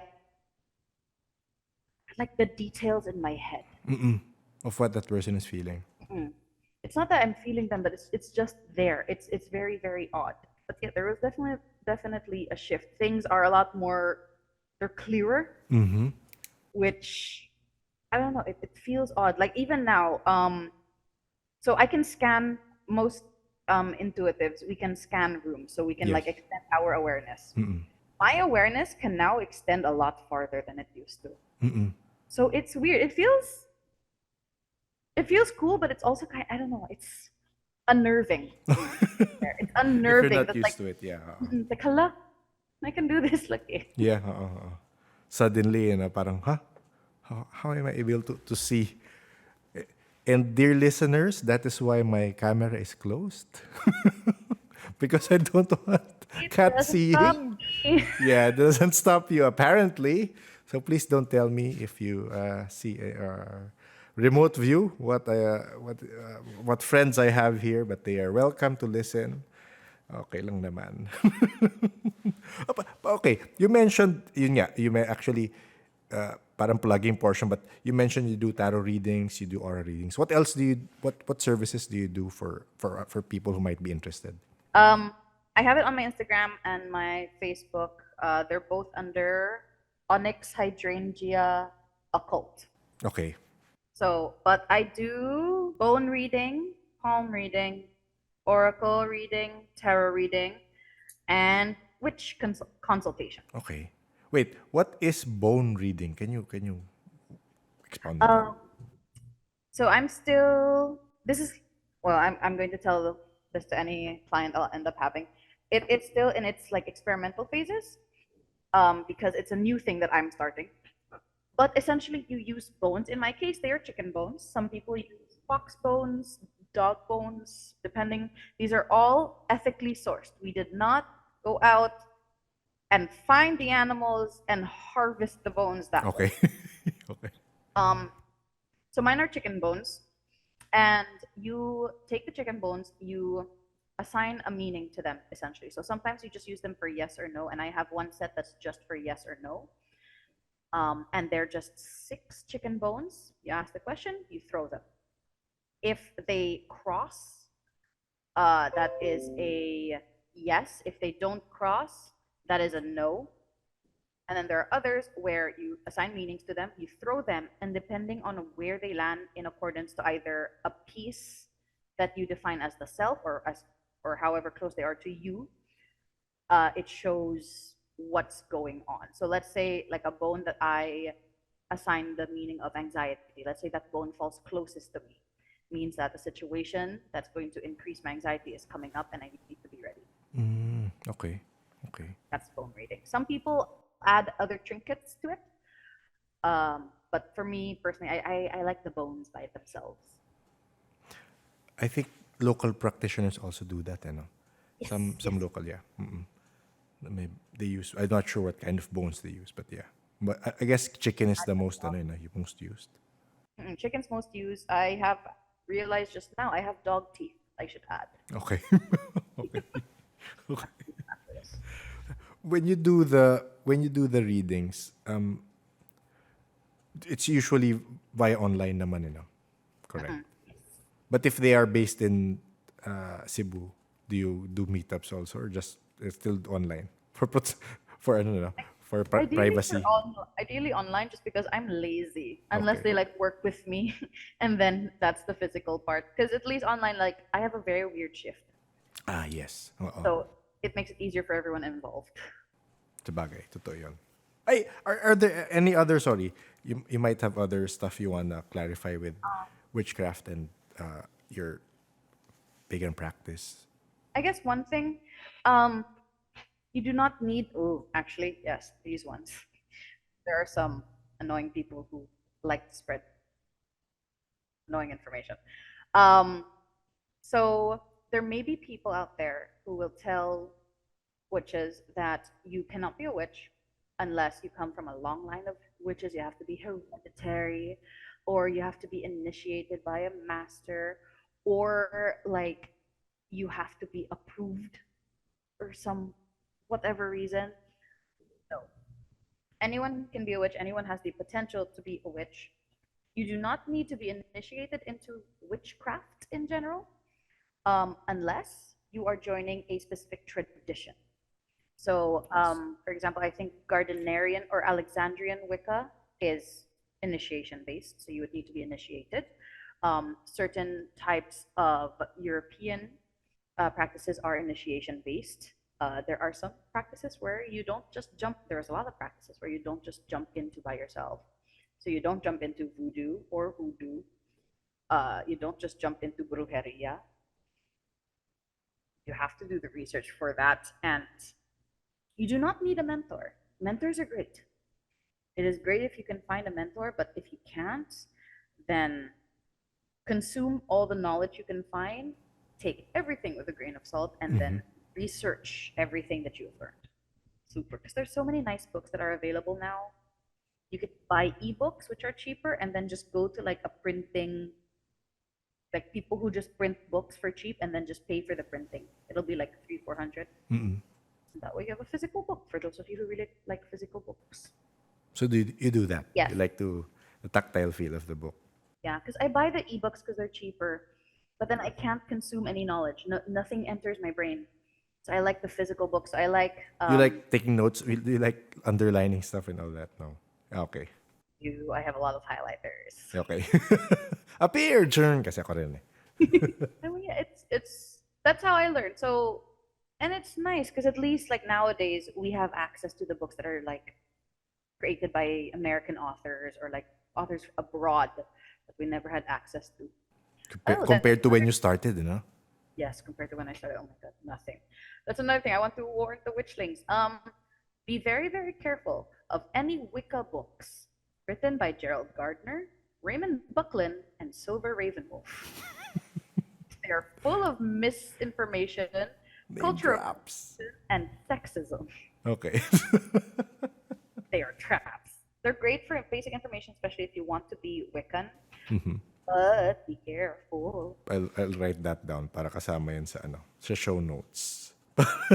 When they look at the show notes, if they look at the show notes. Pero question, I'm not sure if, sorry na on the spot ka, Kat. But for this question, let's say the more traditional practitioners I've talked to, they will always say something negative about witchcraft. So is there anything that you can again, there are many misconceptions to witchcraft in general, but is there anything like you can clarify for people who might be open to the idea? Kasi yun nga, maybe they have an affinity towards it and they are not proceeding with it because of their religious brainwashing, diba? So Yeah. yeah. I'm not surprised that more traditional practitioners feel that way because our traditional practices, they're no longer the old animism traditions. They are most of our what we call traditional practitioners still practice a Catholic flavored folk magic. It's folk Catholicism. And a lot of their practices still have like Mama Mary or the saints in them. So it's still very much attached to a version of the church. So it's not surprising that they would dislike witchcraft. I think more of the full babaylans that have no connection with Catholicism can see a little more eye to eye with like general witchcraft practitioners because we have a lot more in common in that sense. But the only way that you can look at witchcraft in its true neutrality is to look at it away from any Christo-Abrahamic religion. So you have to view it outside of Christianity, Catholicism, um, Islam, Judaism. You have to look at it outside all of those beliefs. Because if you look at it through the lens of someone who is Catholic or someone who is Christian or someone who is Muslim, you are going to see what your religion views as wrong, as evil, as devil worship, everything. So it's going to be impossible for you to see it for its positivity. There are people who are Christian witches, there are people who are Catholic witches. And that is, they were able to get to that point through their own perspective. But if you really want to give witchcraft a chance, you have to look at it from a neutral standpoint and understand that at its core, witchcraft is the practice of affecting change. The only thing constant in the world is change. So as witches, we just affect the change that is going on around us.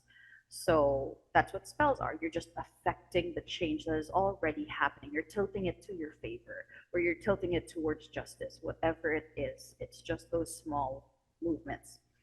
A lot of people are afraid of witchcraft because they think like, oh, you have to worship the devil. Yes. One, I'd say 99% of witches don't believe in the Christian devil. 99% of witches think it's fake. Most, or I'd say a good 50% at least, 50% witches are not religious in any way. They are just witches, which you can be an atheist and a witch. Because witchcraft, it works with energy. It doesn't work with deity. You don't need deities in witchcraft. The most that you're working with is energy from the tools, from you, from the world around you, and from your ingredients. So for the people who still feel like, oh, it's still something evil, you have to step outside of the box of whatever religion you are from. Because that's the only way that you are seeing something evil. It is through that indoctrination. Okay. Thank you. Thank you for that perspective. Kasi yun nga, I think yun nga si JM who we talked to, that episode you listened to, he kind of went in it and then he went out of it. But you are continuing the practice, so at least you have that perspective also. That is, it's a long running perspective because you've been in it for a long time, and it's again, it's a different perspective for people who might be interested in practicing witchcraft in a way. Thank you for reaching out. If you wanna point people to your online thing, you might want to mention it again, para lang at least we can end with it. Sure. So yeah, for anyone who wants readings, or if you want to even just like ask a little bit more about witchcraft or paganism, I am Instagram and Facebook. I am Onyx Hydrangea Occult. On Facebook, that's just it. Spaces in between. On Instagram, it's onyx_hydrangea.occult. Thank you, Kat, for reaching out, and thank you for the stories. No problem. Pero thank you for the insights as well. Welcome. I had fun. I feel it'll open minds. I hope, I hope, or you'll get some haters, but you'll open minds also. Thank you, Kat. Good you. morning. Good morning, night, morning. Thank you again, Kat. Kat actually came out first in Grimcast Manila. I'll post the link to her interview there in the show notes.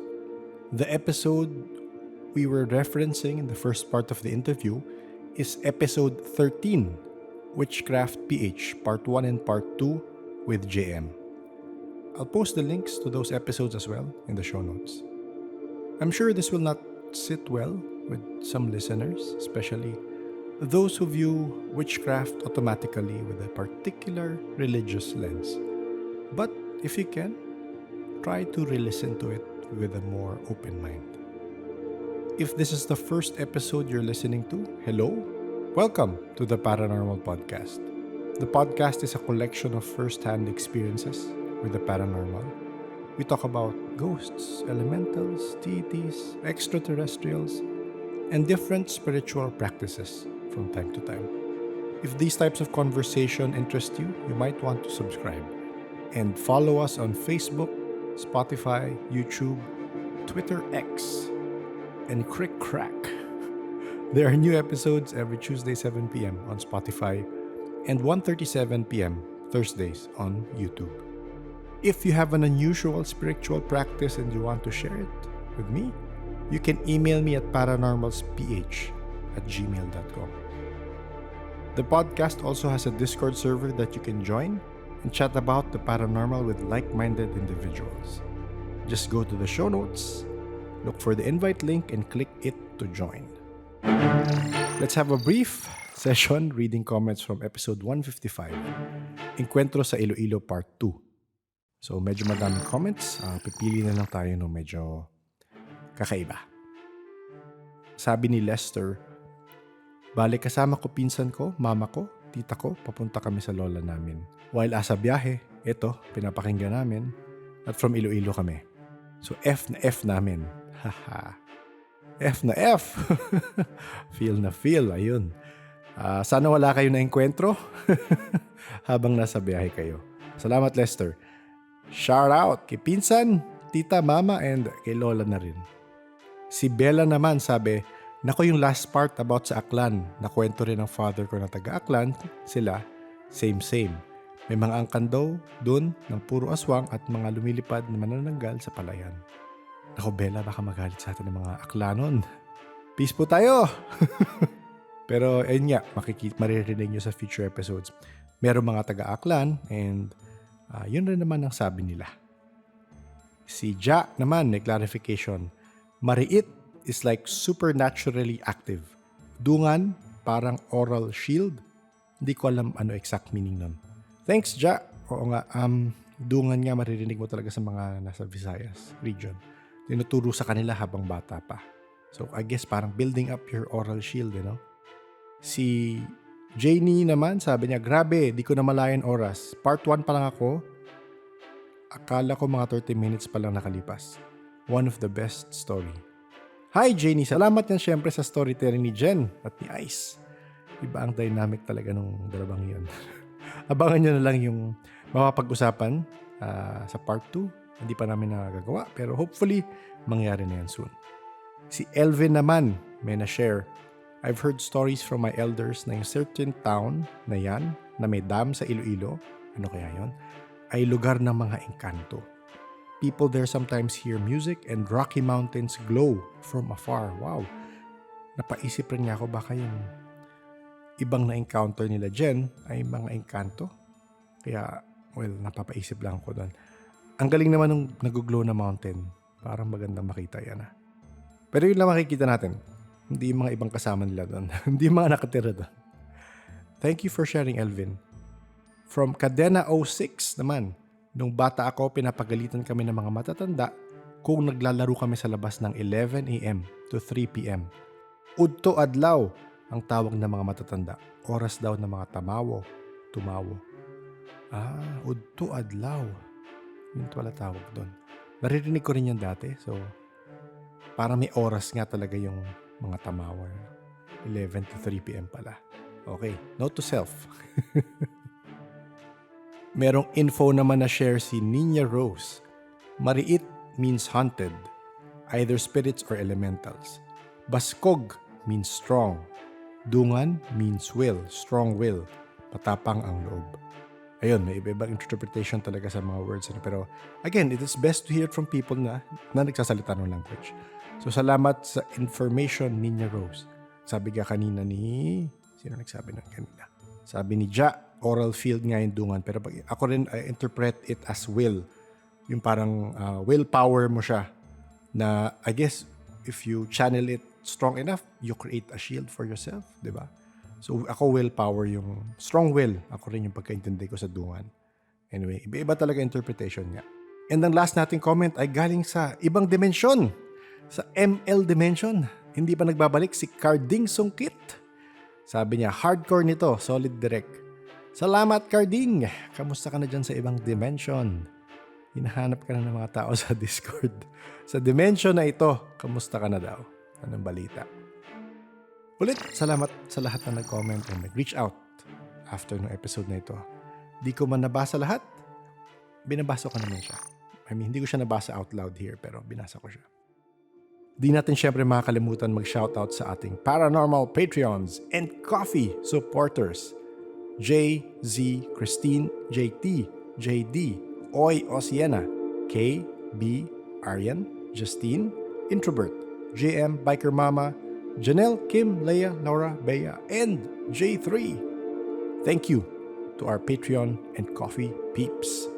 If gusto nyo mag-support sa podcast sa ganitong paraan, check nyo lang yung links sa show notes.